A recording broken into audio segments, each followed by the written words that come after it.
bayang-bayang salib dan matahari, hidup Filipus yang agung. Matahari bersinar di atas istana Valladolid hari itu, ketika seorang anak lelaki terlahir dari rahim Ratu Isabella dari Portugal dan Raja Charles V. Tahun itu adalah 1527. Mereka menamainya Filipus, seorang bayi yang kelak akan menjadi Raja Filipus yang kedua, penguasa Imperium Spanyol yang mataharinya tak pernah terbenam. Filipus kecil tumbuh dalam bayang-bayang seorang ayah yang bukan hanya Raja Spanyol, tapi juga Kaisar Romawi Suci, seorang lelaki perkasa yang menguasai setengah Eropa dan dunia baru. Namun, dari usia yang sangat muda, Filipus berbeda dari ayahnya. Charles adalah seorang prajurit, Filipus seorang cendekia. Charles berbicara dalam banyak bahasa. Filipus lebih nyaman dalam diam dan doa, tetapi justru dalam kesunyiannya tersimpan kekuatan besar yang perlahan mengakar dalam jiwanya. Pendidikan Filipus adalah salah satu yang paling tinggi di Eropa. Ia belajar teologi, bahasa Latin dan Yunani, hukum, matematika, sejarah, serta seni pemerintahan. Guru-gurunya adalah para cendekia terbaik dari Salamanca dan Leuven. Yang terutama diajarkan padanya adalah iman Katolik, bukan sekadar sebagai keyakinan, melainkan sebagai misi suci yang akan menuntunnya sepanjang hayat. Ketika Filipus berusia 16 tahun, ayahnya mulai mempercayakan urusan pemerintahan padanya. Ia diangkat sebagai Regen Spanyol pada usia muda dan segera terbukti sebagai administrator ulung. Tidak seperti raja-raja lain, Filipus lebih suka membaca laporan ketimbang berpidato, lebih nyaman memegang pena daripada pedang. Tapi jangan keliru, Filipus tahu bahwa pena bisa lebih tajam dari pedang. Pada usia 29, tahun 1556, Filipus menjadi raja Spanyol sepenuhnya setelah ayahnya turun takhta dan pensiun ke sebuah biara. Maka dimulailah era Filipus yang kedua, masa pemerintahan yang akan menandai puncak kekaisaran Spanyol. Matahari tak pernah terbenam. Di bawah pemerintahannya, Filipus mewarisi dan memperluas kerajaan yang luar biasa luas. Spanyol, Napoli, Sisilia, Milan, Belanda, wilayah besar di dunia baru termasuk Peru dan Meksiko, Filipina dinamai menurutnya, dan koloni-koloni Afrika. Ia bahkan menjadi raja Portugal pada tahun 1580 setelah kematian Raja Sebastian yang tanpa ahli waris, menyatukan semenanjung Iberia di bawah mahkotanya. Dunia benar-benar berada di bawah sepatu bot Castilia. Namun kejayaan ini bukan tanpa beban. Filipus harus menghadapi gelombang perang, pemberontakan, dan perlawanan dari Protestan yang semakin kuat di Eropa. Yang paling menguras jiwanya adalah pemberontakan Belanda. Ia seorang Katolik sejati, melihat Protestanisme sebagai ancaman langsung terhadap keselamatan jiwa rakyatnya. Maka ketika wilayah Belanda yang mayoritas Protestan mulai memberontak, ia mengirim pasukan untuk menumpasnya. Ini memicu perang panjang yang berdarah 80 tahun. Perang yang tak kunjung padam selama hidupnya. Benteng iman, Filipus melihat dirinya sebagai pelindung utama Katolik di dunia. Yesus mendirikan dan memperkuat inkuisisi, membangun biara, mendukung Yesuit, dan memberantas ajaran sesat di seluruh wilayah kekuasaannya. Dia percaya bahwa dia adalah alat Tuhan, dan semua kebijakan baik diplomasi maupun perang harus bertujuan menyebarkan dan menjaga iman sejati.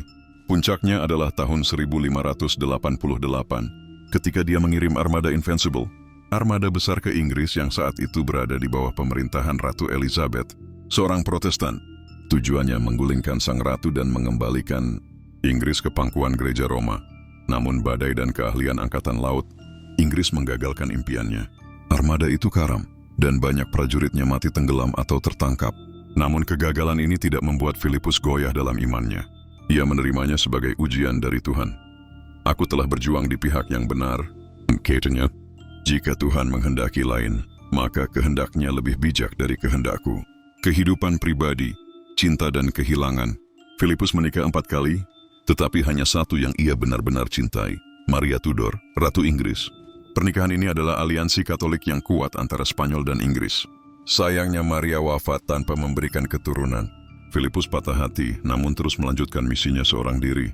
Anak-anaknya banyak, tapi yang terpenting adalah Don Carlos, putra sulung yang gila dan penuh bahaya. Karena takut sang anak melakukan makar, Filipus memenjarakannya hingga meninggal. Tragedi ini menghitamkan reputasi Filipus dan bahkan menginspirasi cerita-cerita dramatis Eropa selama berabad-abad. Istana El Escorial, monumen abadi. Salah satu warisan terbesar Filipus adalah El Escorial, istana dan biara megah yang ia bangun di kaki pegunungan Sierra de Guadarrama.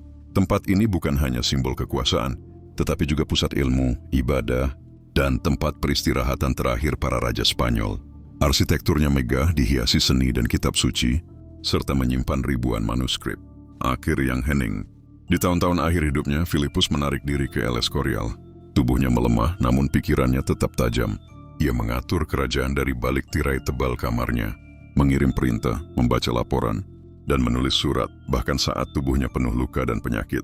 Pada tahun 1598, dalam usia 71, Raja Filipus wafat.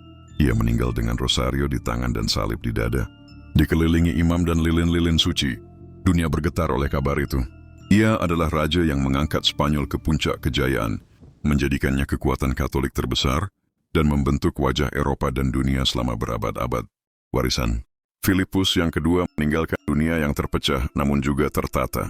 Ia mewariskan kekaisaran global terbesar pada masanya, sebuah negara dengan birokrasi yang efisien dan terpusat.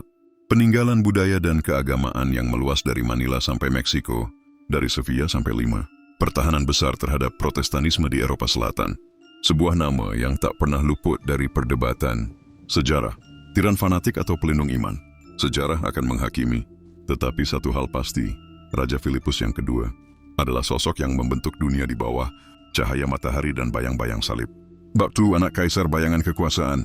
Filipus masih remaja ketika pertama kali ditugaskan sebagai Viceroy, wakil raja oleh ayahnya, Charles V. Ia dikirim ke wilayah Aragon dan Catalunya untuk belajar mengatur negeri yang penuh keragaman etnis dan bahasa. Di sana, ia belajar satu hal penting, memerintah tidak cukup dengan kuasa, tetapi dengan pengendalian diri. Sejak muda, Filipus mengembangkan gaya pemerintahan yang sangat berbeda dari ayahnya. Ia lebih suka memusatkan diri dalam istana, membaca laporan berlembar-lembar, dan mencoret dengan tangannya sendiri keputusan-keputusan penting. Ia bukan pejuang medan perang seperti ayahnya, tetapi pemikir di balik tirai tebal kekuasaan. Namun meski jauh dari medan, keputusan-keputusannya mengguncangkan dunia. Ketika ayahnya turun takhta, Charles menyerahkan mahkota Spanyol dan koloninya kepada Filipus, dan tahta kekaisaran Romawi suci kepada adik Charles, Ferdinand. Maka Filipus tidak menjadi kaisar, tetapi raja yang menguasai dunia, lebih luas daripada siapapun, dari Spanyol ke Italia, dari Flanders ke Meksiko, dari Peru ke Filipina. Bab tertulis, ratu-ratu yang hilang. 4 kali Filipus menikah, dan 4 kali pula ia kehilangan mereka. Yang pertama adalah Maria Manuela dari Portugal, sepupunya sendiri.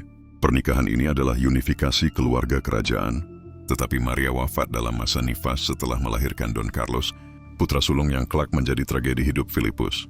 Yang kedua, Maria Tudor, Ratu Inggris. Mereka menikah bukan karena cinta, melainkan karena iman. Maria adalah ratu Katolik di negeri yang terpecah Protestan. Pernikahan mereka membawa Filipus ke singgasana Inggris, tetapi hanya sebentar.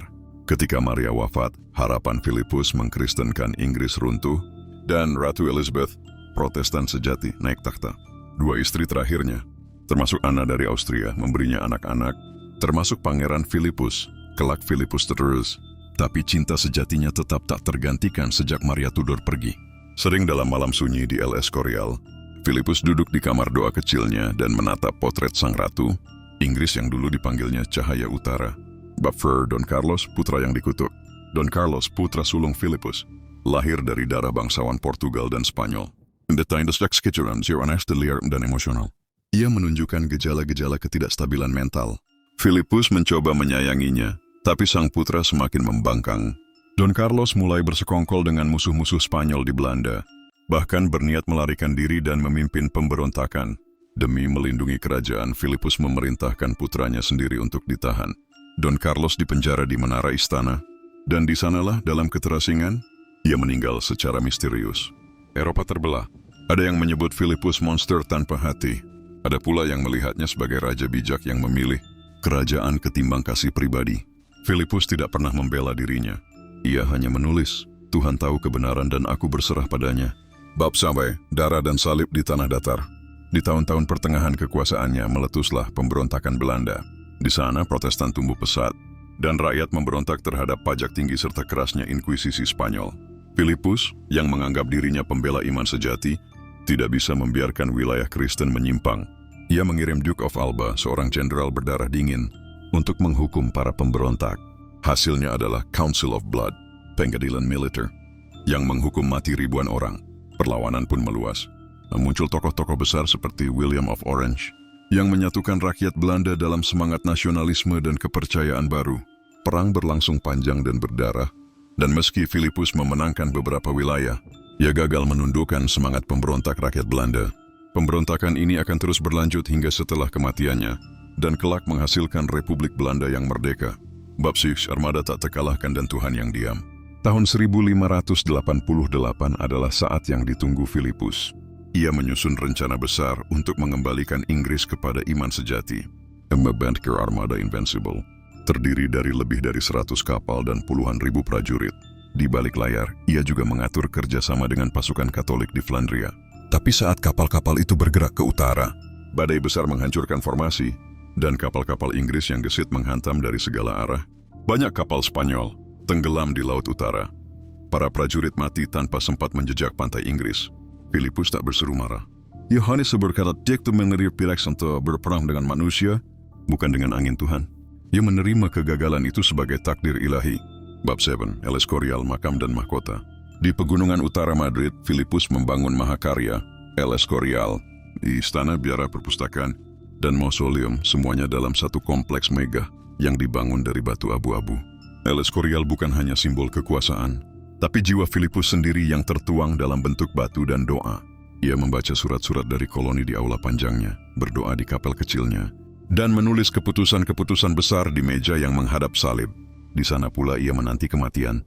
Dalam tahun-tahun terakhir, Filipus menderita penyakit parah, bisul, radang sendi, dan demam yang tak kunjung sembuh. Ia menderita dalam diam, sambil terus memimpin dari balik tirai ranjang. Ia menolak obat yang membuatnya pingsan agar tetap bisa menandatangani dokumen. Akhirnya, pada hari 30 September, tahun 1598, Raja Filipus yang kedua wafat dalam doa. Dikelilingi imam-imam dan lilin-lilin yang gemetar, ia wafat tanpa tanah yang benar-benar damai, tapi dengan iman yang tak pernah goyah. Epilog, cahaya yang tak pernah padam. Filipus yang kedua bukanlah raja sempurna. Ia keras, teguh, dan seringkali dianggap kejam oleh musuh-musuhnya.